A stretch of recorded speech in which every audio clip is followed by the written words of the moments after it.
Yo, what's happening, everybody? This is your boy Earth Smack, the mad scientist. And Vivo. This is the Orangephoenix show, anime breakdown, and we're finally here, Vivo. We are finally at the season finale of Solo Leveling, episode 12, and of course, we're going to be talking about Ninja Kamui, episode 8. But obviously, at the forefront is Solo Leveling, and that made me think. About other isekai that's out there, because I know we talked off air a little bit about isekai anime and how there's so many and to the point where I'm like, I don't even try anymore, because I feel like the titles are way too long. Like that time I got reincarnated into this because of this, like the titles are way long. I'm like, this is ridiculous. And it's like they progressively get more unhinged. Yes. I like, it's a bottomless pit of ideas, because either someone like died suddenly and they got transported into this new world, or they fell asleep and woke up in this new world as something that is unbecoming. But I wonder how many points Truck-kun has racked up. Truck-kun is the reason why we have so many isekai.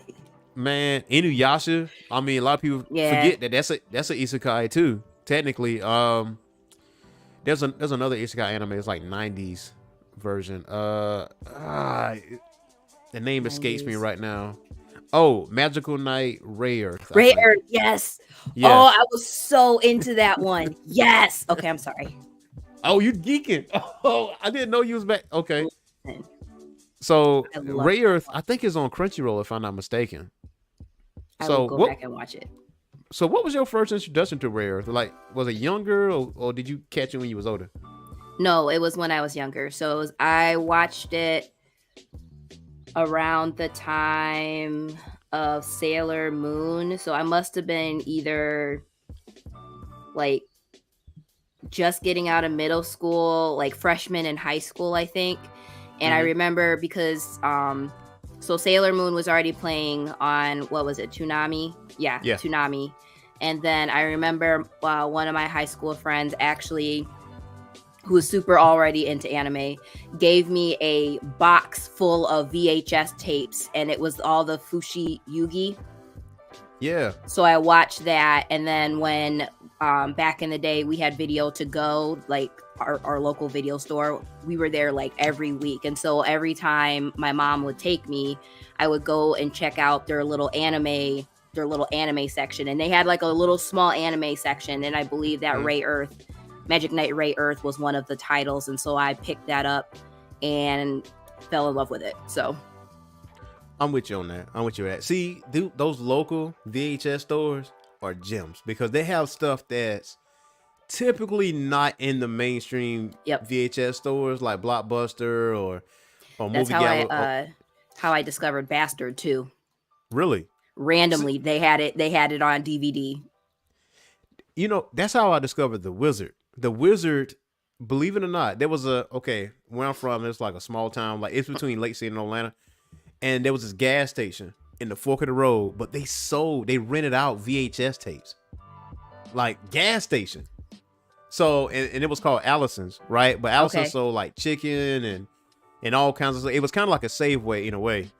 So when you walk in, all you got to do is bust that hard right, and there's like a whole wall like full of VHS tapes, right? And I seen this movie, The Wizard, and I was like, man, the box art was it had me just like that, because I'm like, oh, I recognize that character from Nintendo.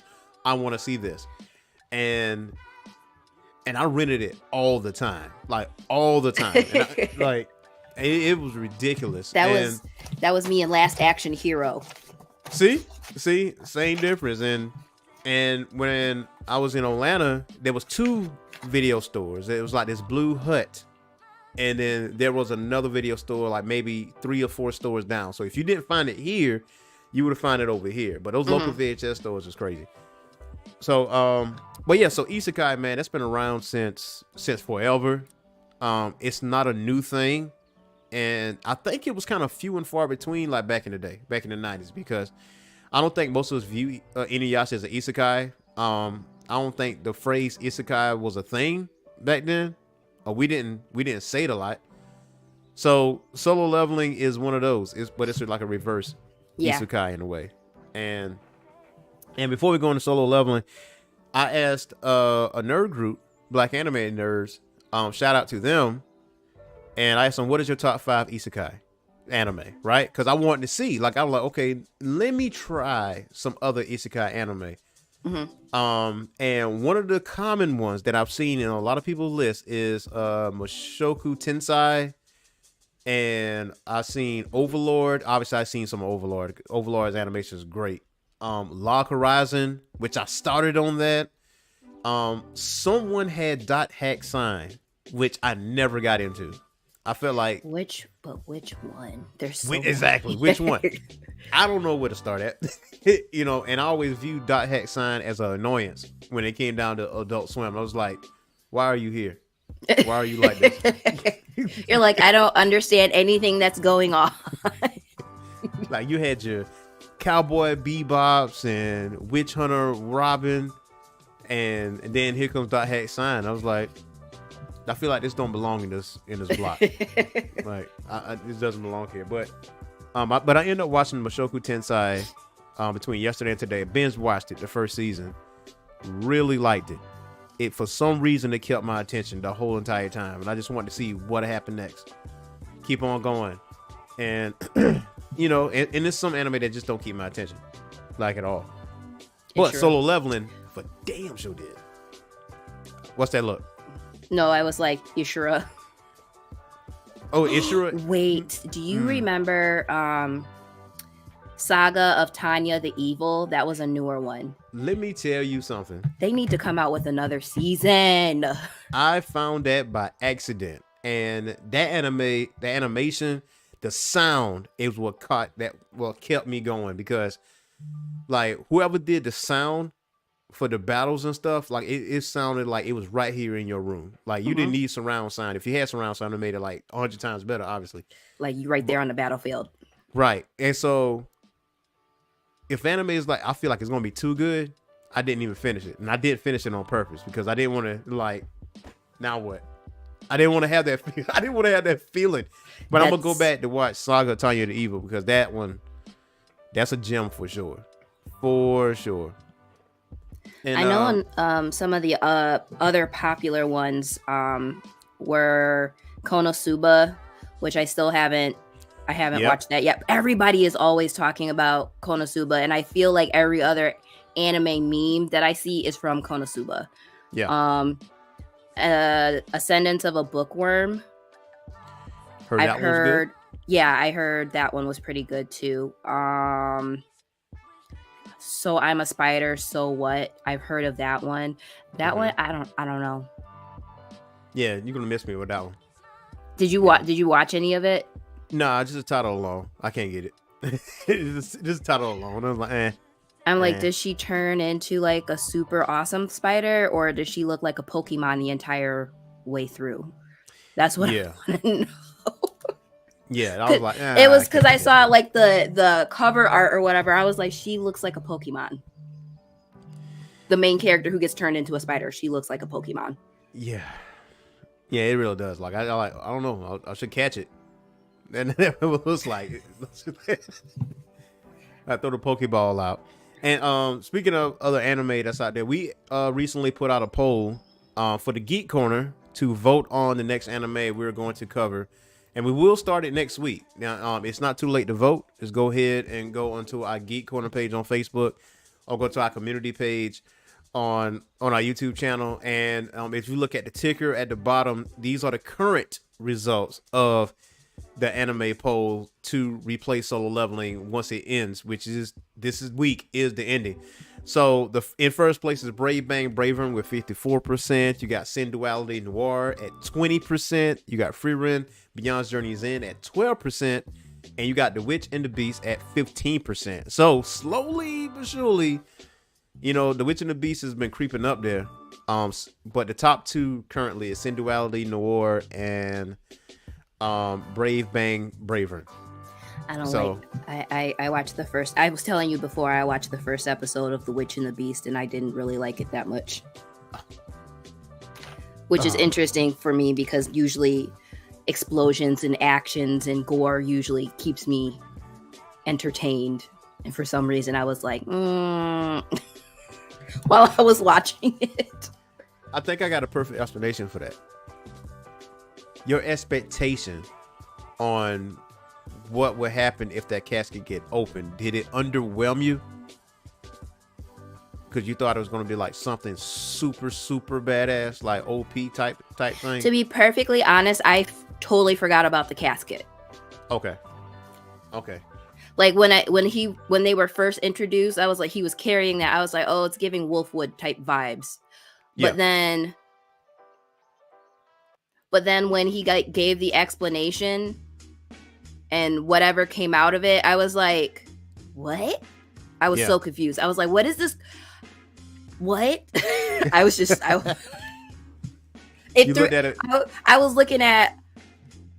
just confused. I was confused. So I would say give it a few more episodes though, because I mean, it gets pretty intense. Okay. The dialogue between the two main characters, you would definitely see that, and it's one of those anime that one episode won't do it. You gotta watch like a few more to get it. Okay. I'm hearing I need to go back to watch Ishura because there was like, yeah, we get it about the coverage of the first couple episodes with all these introductions, but but business does pick up. 8. Yeah, and apparently business picked up and it got renewed for a second season. I think before the first season ended. So that says a lot. That says a lot. But we'll definitely check into it. And so now, Solo Leveling episode 12. What are your thoughts on this season finale?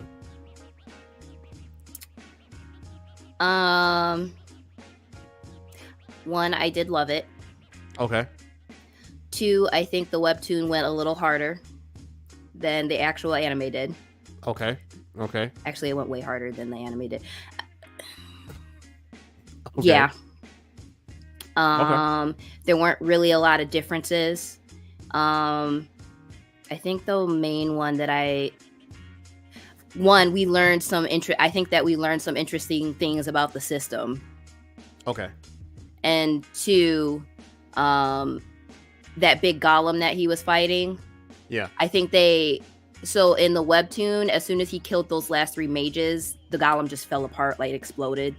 Mm-hmm. Where in this one, he actually had to, like, it didn't go away when he killed the mages, and so he had to finish it off. Yeah. That was the only minor difference, really, that I saw, or that I can remember. Also, the additional context that they added in with the exploratory team or reconnaissance team that they sent over to Jeju Island was added. And I don't know if you watched it all the way to the end, because there was like a little cut scene. Yeah. And then it ended where he's talking about, it looks like they're evolving. I'm like, so you guys got your own Chimera ant arc? Is this what's happening? Yeah. When I saw it, I was like, oh, that's like a giant ant. It was in the first episode, though, if I'm not mistaken, right? I thought that was in the first episode. You know, those ants was in there and they showed up. The S-Class showed up, you know, to help out the other party members because they was getting overwhelmed. Yeah, but was that episode,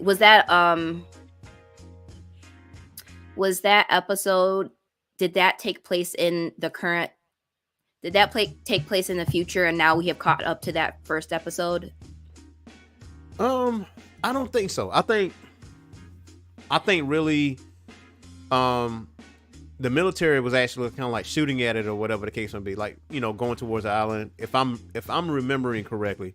And that's when it was narrated that you know, conventional weapons are not going to hurt these beasts. It's going to have to take somewhat of, you know, magical prowess to actually do these things. So if it's saying it's evolving, which now that you say that, I'm like, it don't look any different than what we saw in the first episode.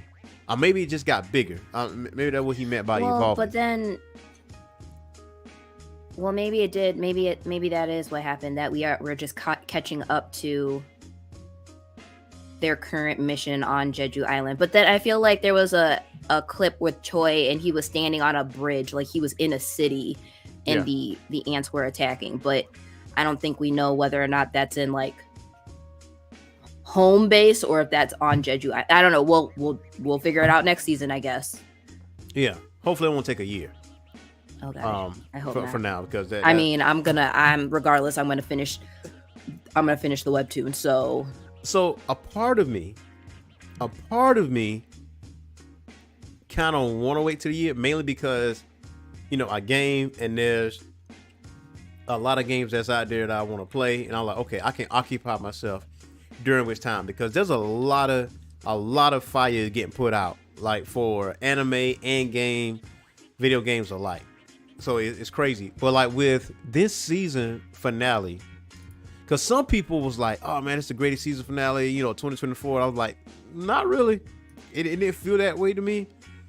It felt like a regular season finale. Now, don't get me wrong, like the episode itself was really good. I mean, Jinwoo couldn't breathe.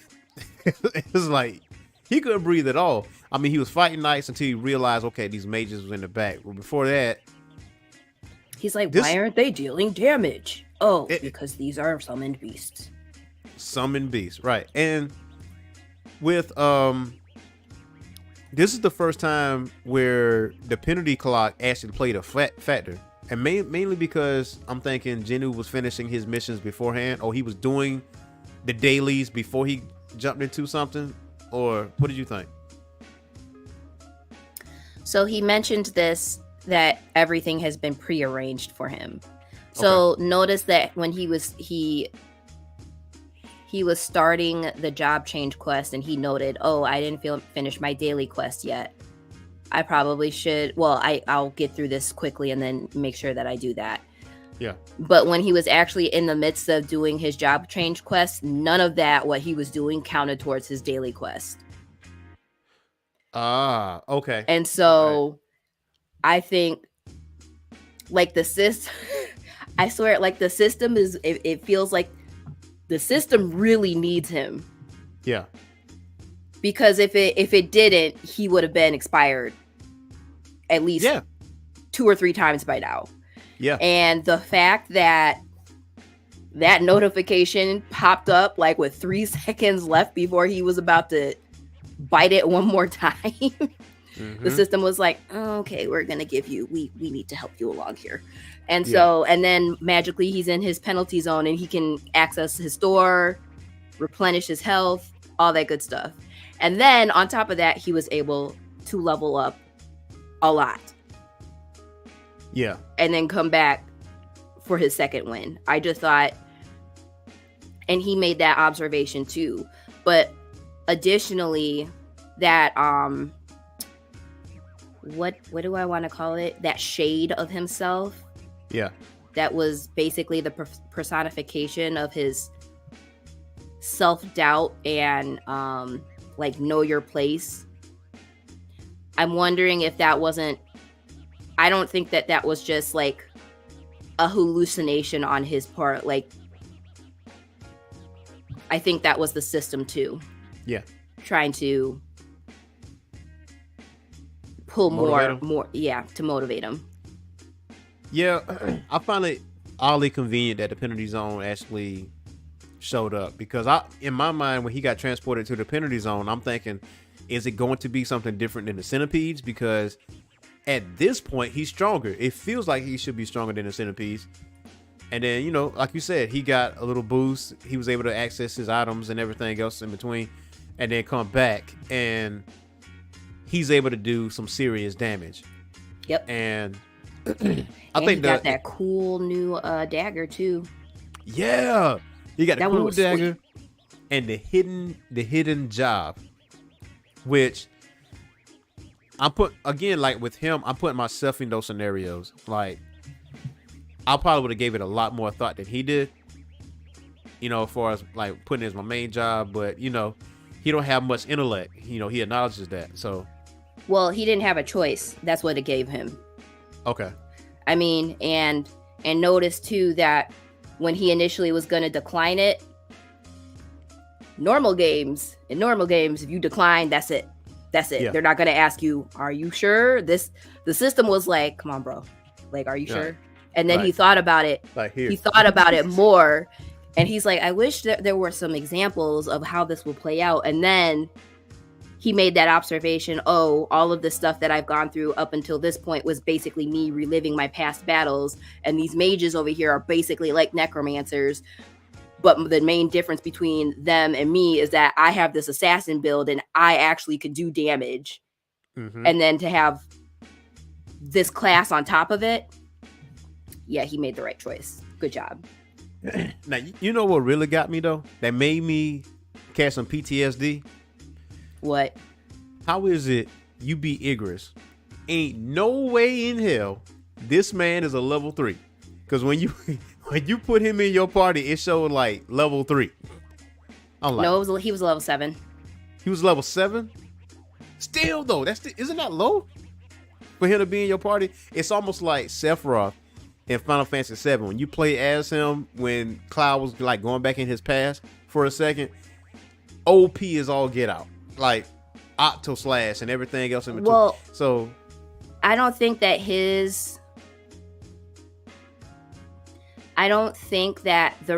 that level is a reflection of what Jinwoo's actual level is. Yeah. Because so notice when he accepted the job change quest, he had a bunch of different new abilities that were at level 1. Yeah. So I think they're ranking the the new stuff that he has gotten from level 1. Yeah. They're not scaled to what because even when he pulled up his overall like health, like all his stats, it still showed that he was like a level, I forgot what his actual level was, but it wasn't, I think he's like a level 1 within that new class, but not overall. Not overall. Like the minion soldiers, I can totally get like their level being 1 because they're minions. Igris, I expected his level because now he's part of the party if you summon him. But that's equivalent to what we do in RPGs anyway. Like if we're going against this character is hard as all get out. But if this character ends up in your party, it don't get the buff. It don't keep the buff. It catch a nerf like real quick. Yeah, but from what he was surmising though is that they would also level up with him. Yeah. Which will be. That's why I texted you. I was like, Jinwoo's about to be OP as heck. Yeah, man. He's gonna be so OP. Season 2 is gonna be ridiculous. It is. It's like, imagine fighting this dude and he can just summon other spirits that he defeated. And they look cool. Right? These individuals that he fought were way different than anything that he ever fought. He fought beasts like before, but these people are people that can actually, I wouldn't say can fight back, but arms, legs, thumbs, all that stuff, and can telegraph moves and stuff like that. So it's not like a wild animal out there you're fighting. But he uses mana though, right? Because he uses mana to summon Igris and the other knights, right? Nope. I don't believe so. He doesn't. Okay. Wait. I might be lying. I thought he did. No, that's for the so when he was in the penalty zone and he crushed the skill stone that he got from Igris. Yeah.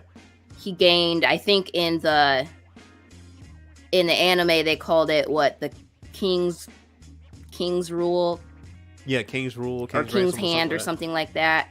Yeah. But in the webtoon they called it Commander's Touch, which actually makes more sense because Igris wasn't the king. He was actually guarding the throne, but whatever.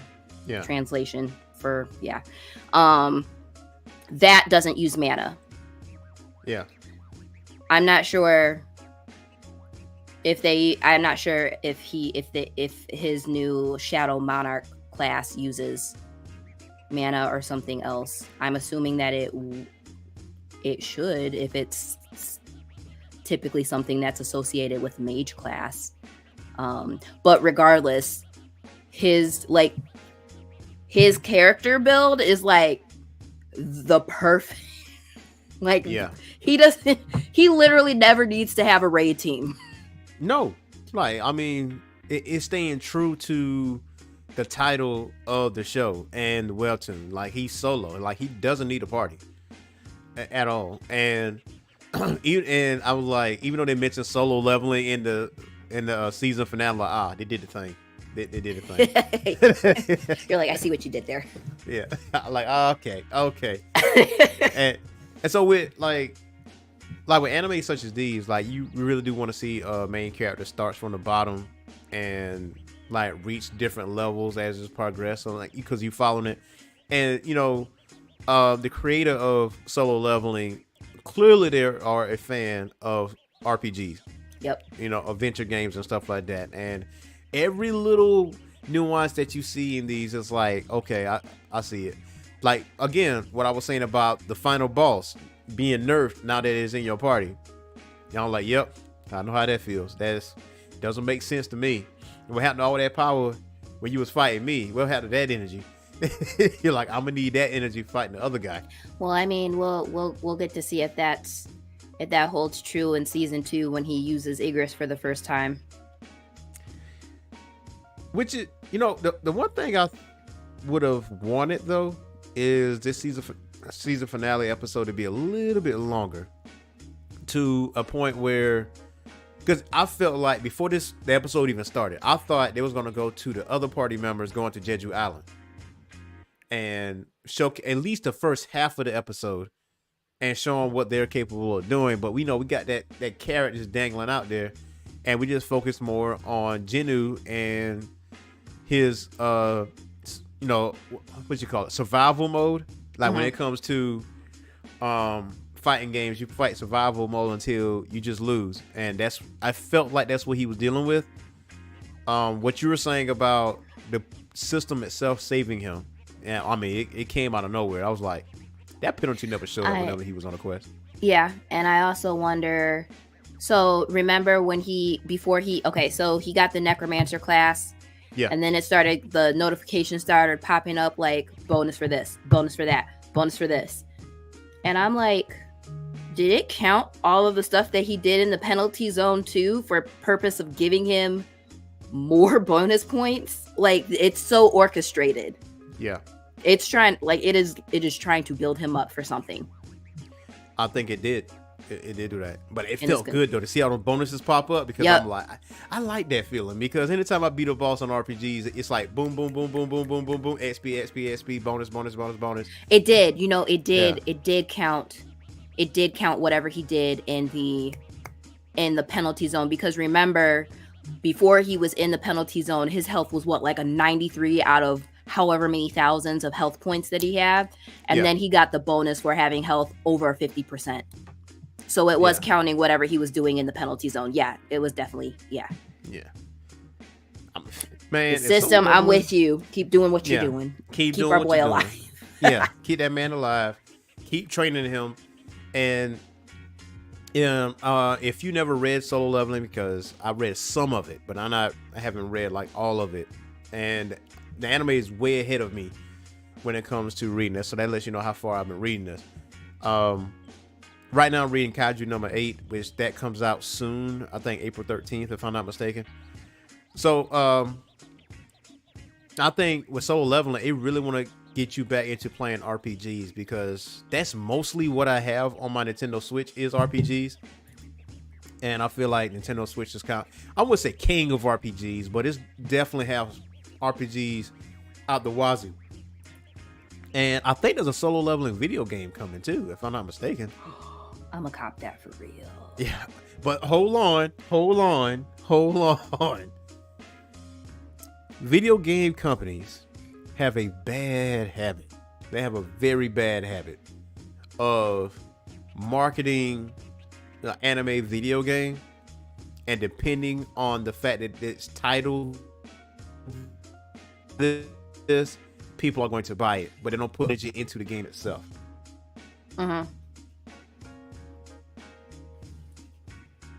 Prime example, Jujutsu Kaisen. Jujutsu Kaisen was advertised like this arena fighter or whatever, and the minute that people started playing it, it was like a mass exodus, mass refunds. It's like, we don't want this. This is trash. This is trash. So hold your breath. Hold your breath, Vivo. Like I heard about the soul leveling game, but go see the gameplay footage first. Like, hold off. Don't be out here like, damn, I spent $70 on this. I can't take that back. Especially if you buy it digitally, because it's out in the wind now. Just get a physical copy first. But from what I saw, I think there is gameplay footage like somewhere on YouTube, if I'm not mistaken. I could be like totally wrong. But from what I saw in the gameplay footage, it looks pretty decent. So we'll see. You love to see it. Now speaking of RPGs though, I'm gonna ask you this question. I'm gonna put you on the spot. Okay. Before we jump into Ninja Kamui. Okay. What is your top 5 RPGs? Okay, do they have to be in a particular order? I would say No, it don't have to be. Zelda Ocarina of Time, Breath of the Wild. Okay.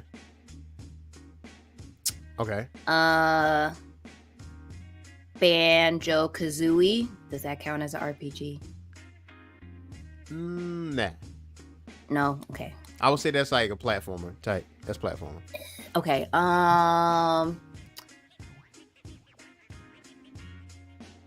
What about? No, I don't want to say that one.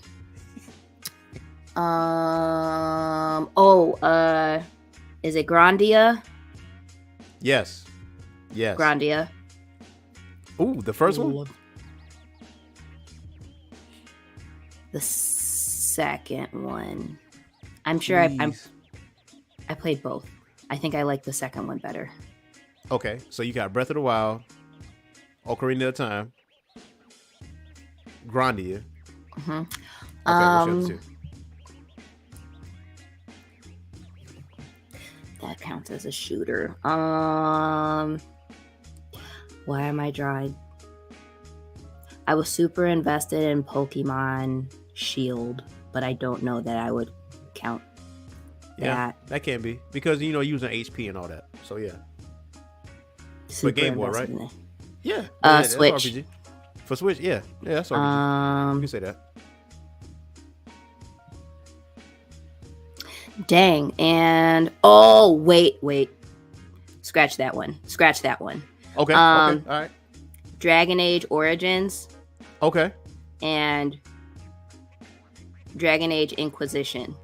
Wow. And right now I'm still working through Baldur's Gate. So okay, you're working through Baldur's Gate. You know what? You have the most unconventional top 5 list out of anybody I have asked about that. I'm gonna ask that poll in the Geek Corner. Like, what is your top 5 RPGs? For me, not in any particular order. Oh, by the way, before I do that, please tell me you have Grandia on your Nintendo Switch. I didn't even know I could get it on my. Yes, you can. I can get it on my Switch. Yes, you can. Yes, you can. Yo, okay, that's what I'm gonna do. Yes, you can. Listen, when we get off, I'm gonna show you on my Switch. Grandia is definitely there. I think it's like it's the set. It give you Grandia 1 and 2. Yes, I love that game so much. I beat 2. Grandia 1 is probably like my favorite one out of that. But mine. Kingdom Hearts. Honorable mention. Wait, how many Kingdom Hearts? Wow, there's a lot of Kingdom Hearts now I think about 3. it. Was Kingdom Hearts 2 the one where it was his nobody? Or is that 3? Well, I haven't. Okay, I played Kingdom Hearts 3, but Kingdom Hearts never really caught my attention like that. The first one was great. I've heard. Yes. I heard it was phenomenal. My 5. Ugh. Okay. Lunar Silver Star Story. For PlayStation 1. And the packaging alone was, whoever packaged it the way they did physically, I'm like, they deserve a round of applause, because it was a black box, and the top layer was the thin layer. It had Velcro, and you can open it up, and it showed like the map and some of the anime characters or whatever that's in it. And then when you open the box, they had a thick black book like this thick with bookmarks, and it was like the instruction manual telling you who the characters are. It showed the picture of the map, like the world map and everything. Oh, that's awesome. And then you had the game itself, which was, I think, 2 discs. Yeah, 2 discs. And literally, when this thing first come on, it comes on as like an anime music video in a way, telling you the stuff that you're going to encounter. But the character, one of the main characters, is the one singing. Oh, okay. And I was like, yo, this is just a movie cut. And so, played it all the way through. It is definitely challenging. It's not impossible, but it's definitely challenging. And they have several anime cutscenes, and that would really caught me. Several anime cutscenes, and depending on what your decision making is, like with the final boss in it, and you fight that final boss twice, and right. it's great. Like, it is. I'm gonna have to go back and play that thing again. I'm gonna have to, but hopefully it gets put on Switch, because that's not on Switch. But I'm gonna send you like some YouTube links. Okay. And to show Lunar Superstar Story, like how great it was. So anyway, yeah, Lunar Superstar Story. I'm gonna have to say Final Fantasy VII, because Final Fantasy VII is the sole reason why I got into RPGs in the first place. I can't credit no other game to get me into RPGs other than Final Fantasy VII. Number, again, not a particular order, Chrono Trigger. Chrono Trigger is, man. I feel like my little brother was really into that one. Yeah, Chrono Trigger is, man. I think that's like the first. That's probably one of the first games. It's not the first game that had multiple endings based off your decisions throughout the entire game, because it was about time travel and stuff like that, and the artwork was from Akira Toriyama.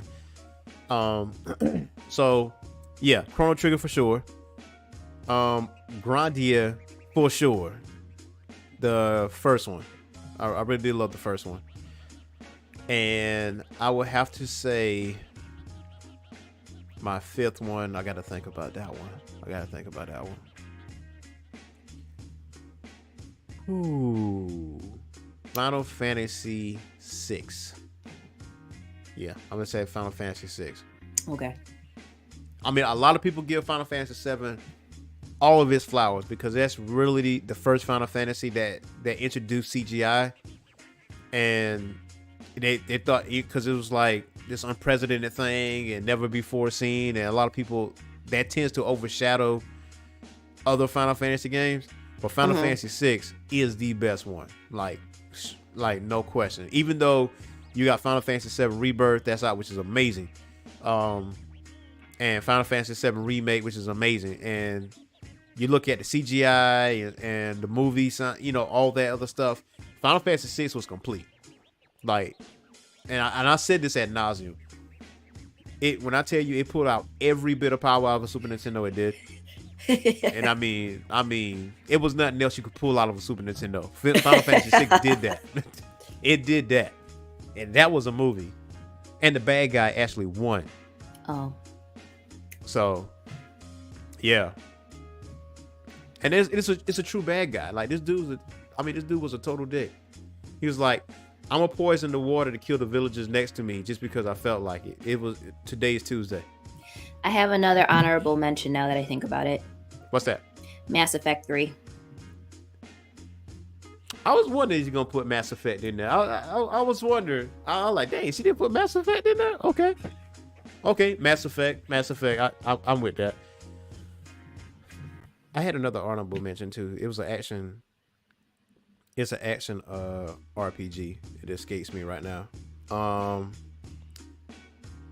I mean, it's really more of a. That's it. It's an RPG. A lot of people categorize it as RPG. What about Not the Mass Destiny? Effect series.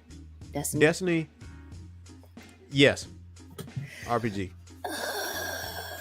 I feel like anytime that you hit something and it shows numbers, I'm like, that's RPG. You know, Well, Destiny gets an honorable mention as well. which I was surprised Maybe. that you didn't put RPG. You know, and I think you probably Well, I was categorize thinking that of as a them more first-person like shooter. Yeah, I was thinking more of them as being shooters, but Yeah, definitely Mass Effect 3. That had, I feel like, more. Well, I shouldn't say that Destiny didn't. It had more story than Destiny, because Destiny has a shit ton of lore. Yes. But Destiny 1 was great. Absolutely loved it. I think the if I remember, the main issue was that people would grind and grind and grind, complete whatever missions to get whatever loot, and then there would be nothing else for them to do other than go back and grind some more for just randomness. And so there wasn't enough content coming out that was keeping people, like, they were just doing the same stuff over and over again, which can get boring after a while. And so when Destiny 2 came out, the developers were like, here's a whole bunch of shit, go have fun. And so when Destiny 2 came out, like, I played the heck out of it. But then, you get busy, you have to step away from the game for a minute or a hot minute. Mm-hmm. And I came back and they were like in a completely different season. And I was like, we changed what? Like, I have to do what now? And then it was like a lot of microtransactions to get like the cool stuff, or like, the cool shaders and armor and guns, whatever. And then they would release these quests to get like exotic gear, but the level of grind that you had to go through to get said gear, I was like, I don't have time. I have the attention span of a gnat. Yeah. I am not going to go through 75 quest steps to get this gun. Yeah. At that point, I'm disinterested. That would turn me off Destiny in the first place. Like, there was something that you really had to grind for. Right? It was like, it was about circumstance. If you get like a certain drop or whatever, and it'll piss you off. And then they would go and just like, the meta, like, everybody would get the meta loadout, and then all of a sudden they would just nerf it out of nowhere. Yeah, nerfed it. Or they would release new stuff and accidentally it would be buffed, so it would just be OP in PvP. Yeah. And then it was so much going on in D2, and right now, I think like the game is just dying. But they've gone through a lot of internal strife anyways. Oh yeah, with Bungie. Yeah, I think part of people have conjectured that they're trying to kill the game to make way for Marathon. Yeah. Because when Bungie was originally doing it, and they pulled out of doing Halo, Destiny was the replacement. Yeah. And it was good for a long while, and then Bungie got out of the mix, and then now it's just like, what is happening? So I'm waiting for them. I didn't pre-order the final shape. I'm glad I kind of didn't, because all that fiasco that happened around there, where people were like, they laid off it was a hot mess. But I am going to play it because I've stuck with the franchise as long as I have. I might as well see it through to the end. Yeah, and at least the cutscenes are cool. So yeah, I think that's where everybody's anybody has played Destiny from start to up till now consistently. When Final Shape comes out, they have to see it through. Like, it's no way. We're gonna come back for it. Like, even though we have all types of like gripes and complaints, we're gonna come back to Final Shape begrudgingly to play it and see it through. So and Bungie, like, they can't shit the bed when it comes to the Final Shape. Like, this is the final chapter here. Like, well, assuming that it is. But there's D2 communities, especially on PlayStation. I'm still in that community, and whenever there's like a discourse when it comes to like certain weapons or whatever, it, like you said, almost immediately that joker get nerfed. And I'm starting to see that a little bit in Helldivers, just a little bit. Oh But yeah, I have that. I have that. but the meta that was in there, it's no longer a meta. Now you notice everybody's using different other weapons now, and I like it that way. You know, but that's another conversation another day. Yeah. But yeah, but Destiny itself though, I think the company is trying to even though they advertise like the new new skins and stuff like that. Of course you got to still put that stuff out there because you have a dedicated community. That community is by the thousands, and you can't slow boat on that. But I think with some Destiny players, they feel like it might be slowly going away, but it had a hell of a run. Like Destiny 2 had a long run, and there was a point where I was playing for mad hours, and I just maybe I burned myself out on it. Because anytime I come back to it, play it for a week or two, and then I'm out. And then come back to it and leave. So, 2 more honorable mentions for RPGs. Tales of Arise. Phenomenal RPG. Phenomenal game. Tales of Arise is really good. And Dragon Quest 11. I feel like that is an RPG for a traditional RPG player, turn-based. And everything else, like Dragon Quest 11 was, yeah. But you can get it on Nintendo Switch too, by the way. Man, I thought you had Grandia on Switch, man. I thought you knew that. No, if I would have known, I would have played that through multiple times. But now that I know, yes. I can't do it this weekend because I'm supposed to be taking my practical. Oh, okay. Well, knowing it's half the battle, it's always going to be there. There's going to be sales and stuff. Yeah. It's third party. But next thing we're gonna talk about is Ninja Kamui, episode 8. I would say Vivo. Not a lot really happened in this episode. Like, really? Listen, I mean, we had it was more emotional than action, which is fine. He fought. What was his name? Is his name D? What is his name? D. Yeah, he fought him. D seems to be, at least, even though he's not a traditional ninja, he seems to be at least more honorable than his counterparts. Yeah. So far. Mm-hmm. I mean, we got to see more of the plot that Yamaji is hatching, and he's using, the ninja organization as basically hired mercenaries for Auza. Yeah. Probably in a bid for, ensuring their survival going into the future. We see Emma and Morris. Yeah. Make up. Yeah. Which is cute. Because I think he actually looks at her as kind of like an adopted daughter since he lost his, which is sweet. And you can tell that they do have a close relationship. Like, she doesn't want to be close. Like, the entire reason why she didn't, I think that she was also protecting him. Mm-hmm. And so, because, yeah. I think she was.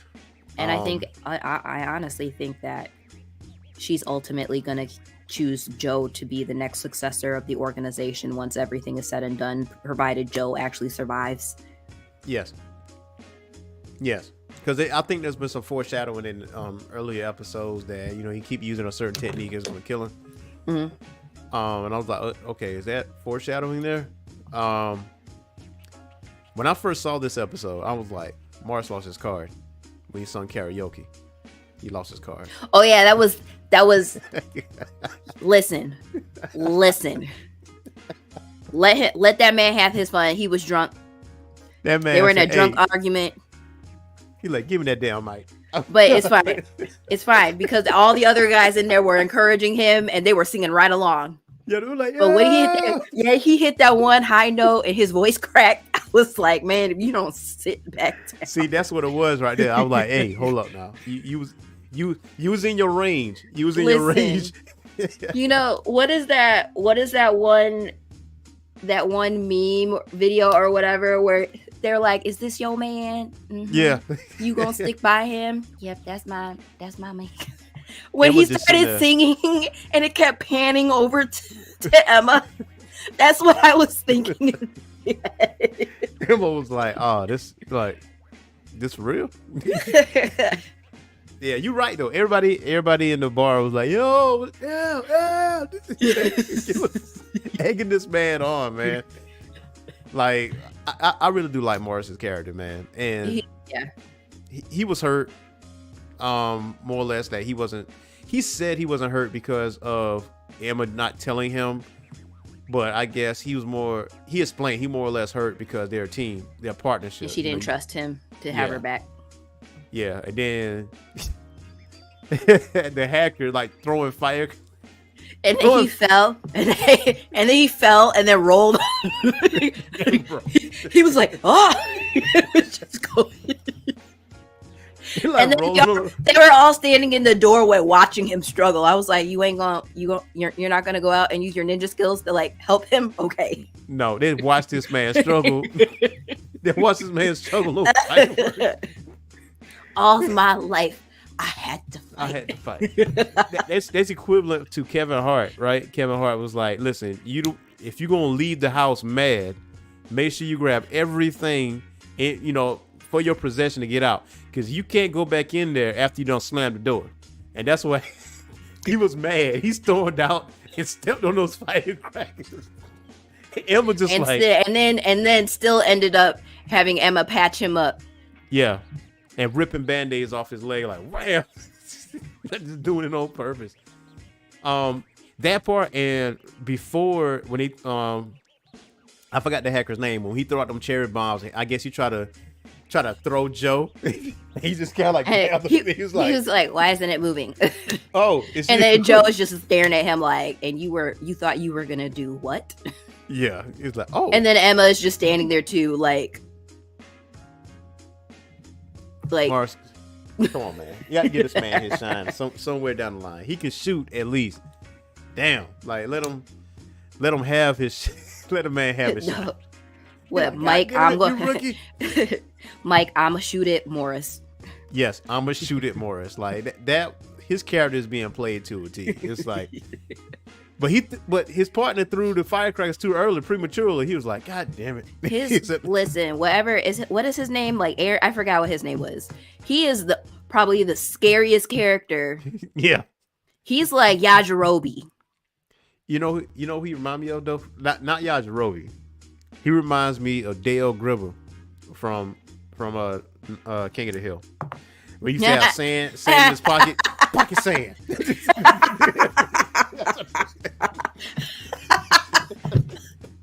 Listen, King of the Hill is so underrated. Yes. It's underrated. Hey, listen, Dale Gribble is my favorite He's character. The best one. He's the best one. Outside of Boomhauer, like he's my favorite one. He got like who walks around with a pocket full of sand? Who's the other one? The pudgy one. Oh, what's his name? It's Dale, Boomhauer, Hank. Dang. Now I gotta look it up. We gotta look it up now. Cause he always be like, he's like the slow one. He's the one. barber. Yeah. Cause he's the one who cut hair on base.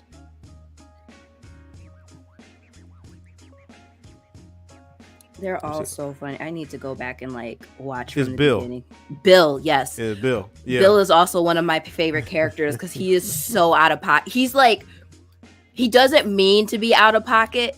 Yeah. But stuff that he does is usually out of pocket. Even at a level that's like above Dale sometimes. And I'm just like, Bill, what are you doing? And then you have Hank over here just like, what? I tell you what. I tell you what. Dale's like John Redcord. Go in there and massage my wife. Oh my gosh. I forgot about that. How his wife is really like, that's not your child. That's not your child, man. Like, you go in there and massage my wife. Like, bro, how you not see this and you such a conspiracy theorist?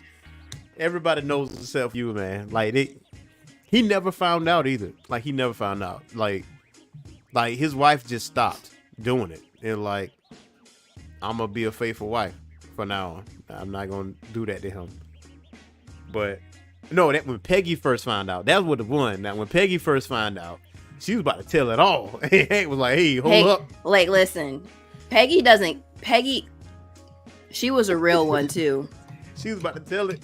She was probably the only person in that show that had some common sense. Well, I mean, Hank. Yeah, has common sense. Hank and Peggy, both of them were both reasonable. Bobby was hilarious, too. Yes. Yeah, him and his gout. That's my purse. I don't know you.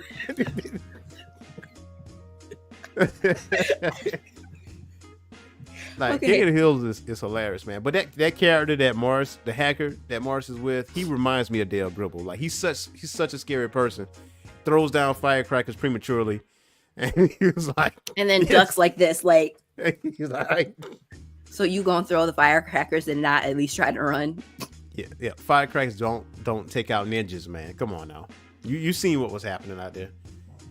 But yeah, it wasn't a whole lot with this episode. I think it was more of the background characters getting more shine, really. D actually surprised me in the fight because at first I didn't see him as like the honorable type of character. And I think because of his personality, maybe. But then he had a golden opportunity to take out Joe. And Emma. He was like, listen, I can call somebody right now, but I ain't like that. So I'll see you next time and we'll finish this on one-on-one. Then I'll tell you everything you need to know. Yep. So, I mean, there's some honor there between ninjas, even though he's not like the traditional ninja. Also, does he have, maybe I need to go back and he has arms, right? Like, yeah. Okay, so then those giant centipede things are just functioning as arms for his suit. That was my thought process was because when I saw his suit, I'm like, where are your arms, bro?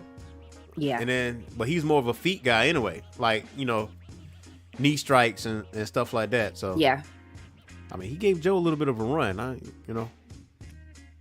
I definitely give D that. But we'll see what happens in the next episode, though. Yeah. But Wednesday, I will announce the results of that, and then we're gonna jump into the new anime to replace Solo Leveling.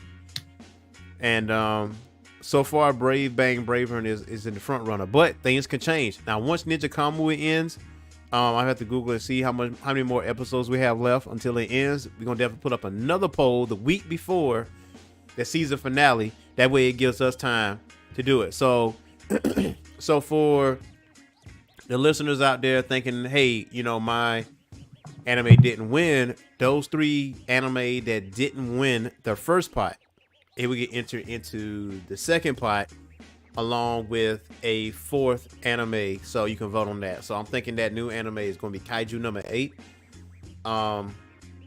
We haven't like decided on that yet, but so if your anime didn't win, that doesn't mean it won't be in the pool. So still for what's going to replace Ninja Kamui.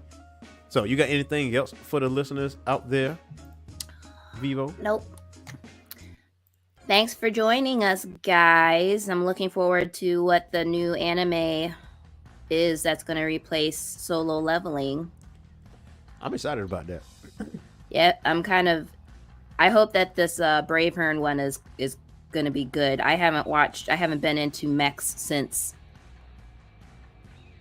what was the last Gundam Wing? That was the last, probably. You haven't watched Iron Blooded Orphans? Nope. Whoa. I'm like, wow. I am not typically a mech watcher.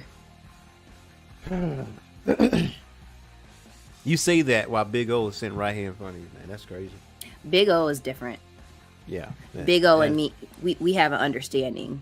Okay. And that's also that is also a very underrated show, and people should definitely watch it if they haven't. Yeah. If Batman was an anime character. As I was just about to say that, if Batman had a mech, like, Batman probably does actually have a mech. They haven't thought that far ahead into a story yet, though. Yeah. I'm pretty sure you have one. And I say, wow, Iron Blooded Orphans, you have not seen that yet. Is that going to be, that'll be an assignment for me. Yeah,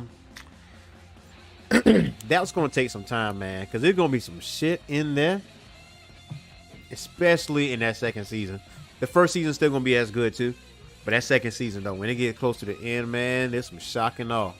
We talking Okay. drive-bys. Drive-bys. Wow. I'm just going to the store. Wop, wop, wop, wop, wop. So like, oh, it's close to the end. No, it's not. No, it's not. Like heartbreak hits you right. I mean, it's gonna be some moments that are gonna hit you in the chest. I'm serious. Okay. It's gonna be some moments.